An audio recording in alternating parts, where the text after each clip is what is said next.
Ed here with the Digital Digest, and today I wanted to share a first look at the Sony f2.8 70 to 200 millimeter G Master Mark II. Now, this full-frame piece of glass is Sony's latest addition to the GM family. It retails for a little under $2,800 US. I'll include a link in the description. And what makes it unique, one of the reasons, or actually three of them that I've been waiting to get my hands on it since it was announced last year, is that it is lighter, faster, and sharper than the previous generation. It also has better weather sealing, better finite controls. We have a new lens hood that did away with the petal design, and you can see we have control through the hood to get to any filters you may be using. So all, I think, solid improvements, but again, faster, lighter, sharper. The autofocus system is, per Sony, 4 times faster than the previous generation. We have an iris lock, which is ideal for video in the event you're using the zoom ring. You want to make sure you don't accidentally change your aperture. I think that was very smart.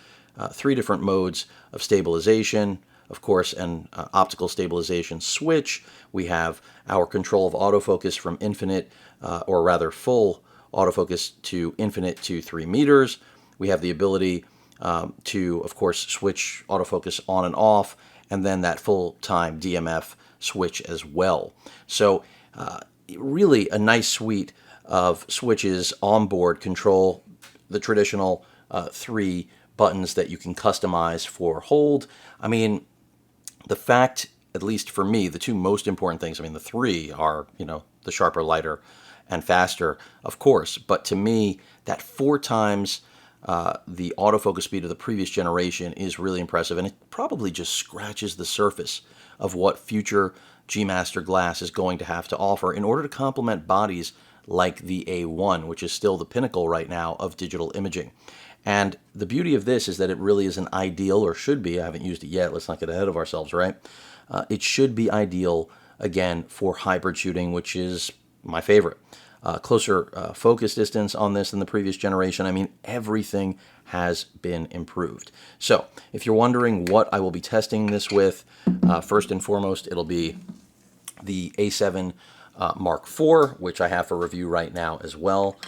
And this should be the primary pairing, but fear not, I will also be testing this if I can mount the lens. I got confused by the lens rental barcode. I'll be testing this with my A7R Mark IV that you can see right here, because a full review would really not be complete if you didn't test it with something with a really high megapixel count. Granted, the new A7 Mark IV does give us more megapixels than the previous generation, and that is a good thing, but I still consider it fairly modest when compared with something like the R series. Even if I stepped back to the A7R2 that I have, defocused there in the background, that is still roughly nearly 10 megapixels more than what we get from the brand new A7 Mark IV. So, food for thought. I'm really excited to test this out. Again, its potential is, I won't say limitless, but even if you're shooting with cinema cameras from Sony, the FX3, the FX6, the FX9, which, by the way, I am filming on an FX3, so I potentially will test it on it as well, even though this isn't ideal for my studio use. If you are a wedding photographer, videographer, this probably is going to be your favorite piece of glass to accomplish just about every shot, just like the generation before it. So much potential. I could see this being a favorite lens also for travel, because again, that balance of its weight, overall performance, I don't know where else you can find that in Sony's lineup. Yes, the older previous generation 70 to 200 GM is an excellent piece of glass, but when improvements like this show up, anyone who really invests in this equipment is going to be intrigued, myself included. Right now, my other telephoto lenses are, for those of you that don't know, you can see them in the background there, the G Master 1 to 400 mil and the G Series 2 to 6, which don't really compare to this in terms of overall performance. No f2.8 over there, but they do pretty much cover the range that I potentially use the majority of time, especially since I have other lenses to supplement anything under 100 millimeters. But I could see reassuming this. After all, I happily used the 70 to 200 f4 for many years before I finally parted ways with it. So an exciting lens.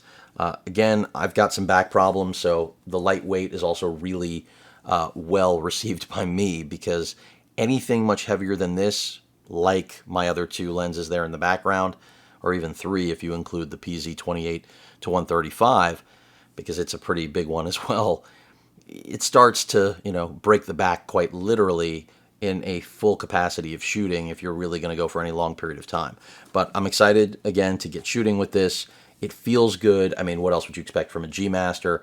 And if performance is anything like what I have read from a lot of different well-respected reviewers in the industry, as well as users like many of you that are watching this, possibly if you already own it, then I already know I'm going to possibly be in love, and hopefully not fall too deeply in love, because I really don't need it, even though I might want it. So again, for me, the promise really lies in what the future holds from Sony's lens manufacturing business with this new twin motor system.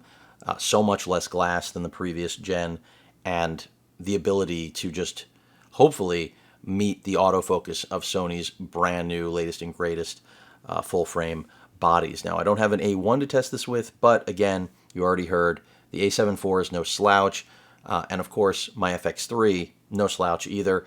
The marred A7R4 doesn't have that autofocus prowess, but we are going to get a really good idea of how it pairs up with slightly older cameras that I'll bring into focus.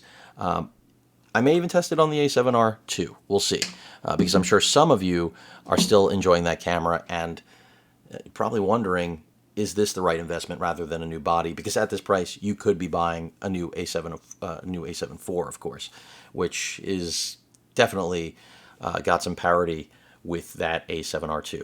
But that rounds things out. Just excited to finally have this in my possession. Don't have that much time with it, but I will do my best to give full impressions beyond what I've encapsulated here today in a first look.